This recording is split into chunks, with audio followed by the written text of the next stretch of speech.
I'm a world-first record-setting adventurer and European Adventurer of the Year. Adventurer Mark Agnew. Mark Agnew. Mark Agnew. His name is Mark Agnew. He was one of 4 explorers who took on one of the world's most dangerous expeditions. But before my success, I was rescued from the Atlantic not once, but twice.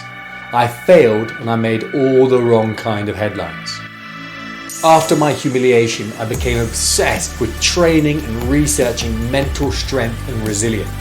And if I could go back in time, this is what I would tell my 20-year-old self.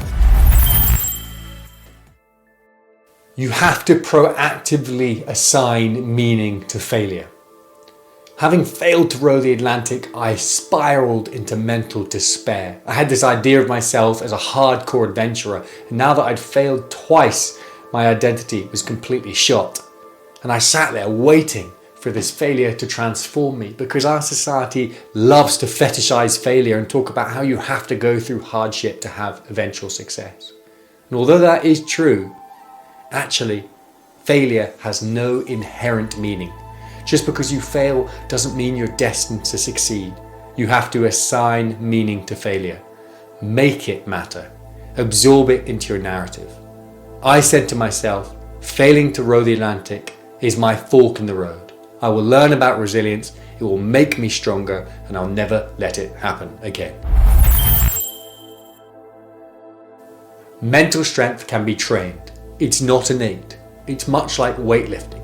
If you wanted to get stronger in the gym, you wouldn't start by lifting 200 kilograms.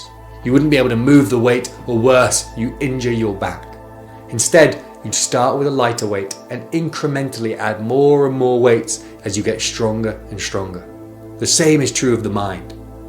To get to the mental strength that I needed to go and kayak through the Northwest Passage, I put myself in incrementally more stressful situations with more variables, more unknowns, and when the stakes were higher and higher. By the time we got to the Northwest Passage, even in the chaos, it was only incrementally more chaotic than the situations I put myself in for training. Mental strength can be trained.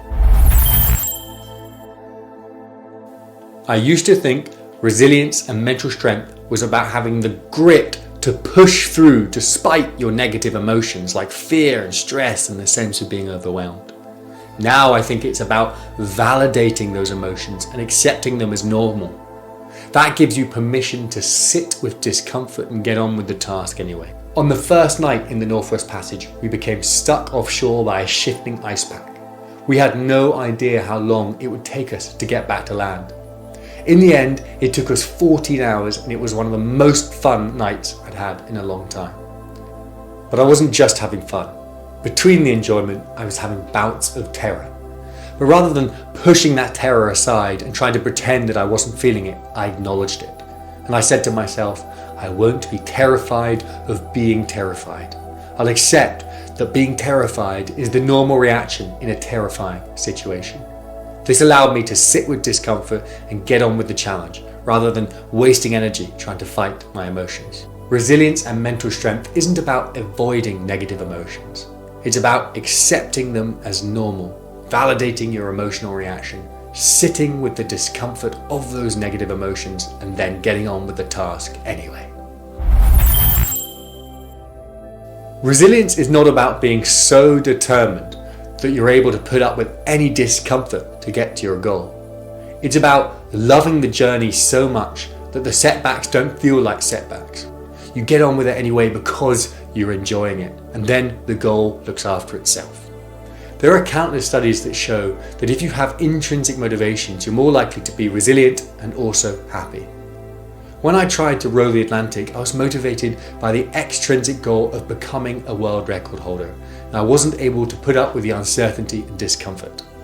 When I took on the Northwest Passage, I let go of the outcome, and I focused on the intrinsic motivations of enjoying the experience of being in nature and sharing that experience with my teammates. I got up and I kept going day after day because I wanted to be in the wild and I wanted that camaraderie. And lo and behold, the goal looked after itself.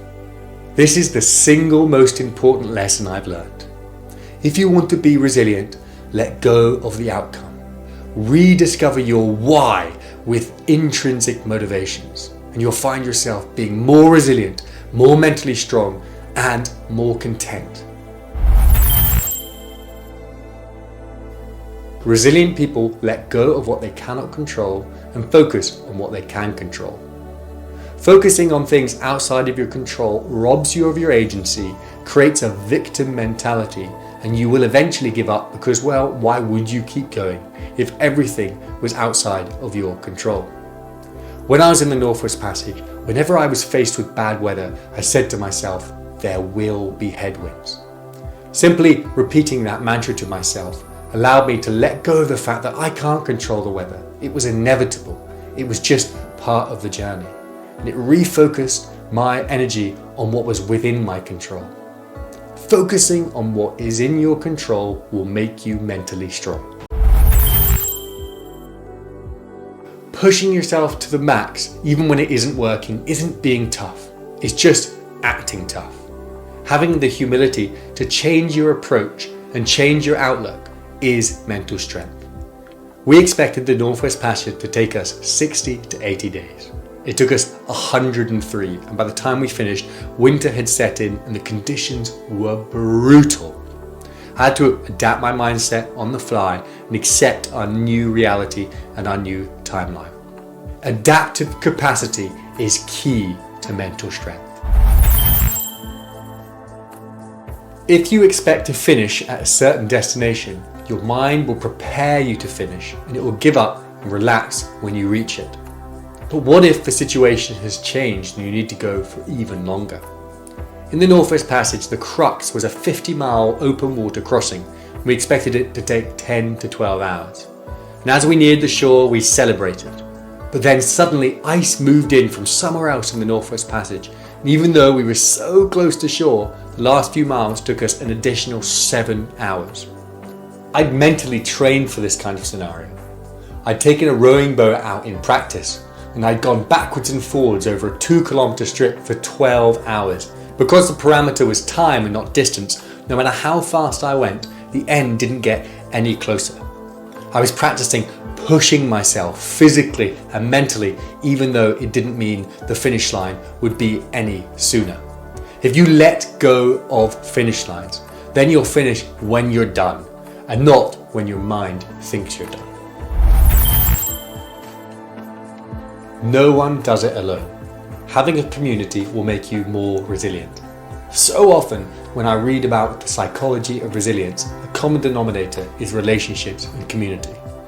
Not only will community give you people to support you when you're going through tough times, it will also give you a sense of purpose. You'll feel like you're part of something bigger than yourself. When we were in the Northwest Passage, there was no doubt we had a lot of team tensions. People were tired and hungry and stressed, and we often had different opinions about the best approach to problems and obstacles. But ultimately, we all wanted to finish the Northwest Passage, and that communal will made me more resilient. Having a community of positive, like-minded people will make you more resilient because it will give you support and purpose. You benefit from physical training because you practice quietening the voice that's telling you to give up. You also practice the mental strength that is required to go to the gym or go to training when you'd rather be at home. Physical training is low-hanging fruit for mental strength. Physical training will be mental training too. Don't be too hard on yourself. Doing things that are worthwhile is hard. You might struggle, you may even fail. When I failed to row the Atlantic, I was so harsh on myself. I felt humiliated. I had this idea of myself as a hardcore adventurer, and when I didn't live up to that identity, I beat myself up emotionally. Every time somebody crossed the Atlantic, I'd read about it and feel even worse. I felt particularly humiliated when I read about a Frenchman floating across the Atlantic in a barrel. So this is one of the most important lessons. You will struggle. You may fail. Have some self-compassion. Self-compassion breeds resilience. So I said there was going to be 10 brutal truths. Here's an 11th bonus one for free. Nobody thinks about you as much as you think about yourself. That might sound a bit sad and lonely, but in fact, it's liberating. You don't need to fear failure and how it will look and what people will think about you, because nobody is really thinking about you. When I failed to row the Atlantic, part of my humiliation was imagining all my friends and family discussing how bad it was that I'd failed twice. But they weren't discussing it. People have got their own lives. They're getting on with it. They're thinking about themselves. Nobody thinks about yourself as much as you think about yourself. So there you have it. 11 truths I wish I could tell my 20-year-old self. But then again, I could never learn them at 20 because I had to fail to go through the learning process. Experience avoids mistakes. Mistakes create experience. If you want to become hardier, happier, and more fulfilled by learning about resilience, then subscribe by the button above.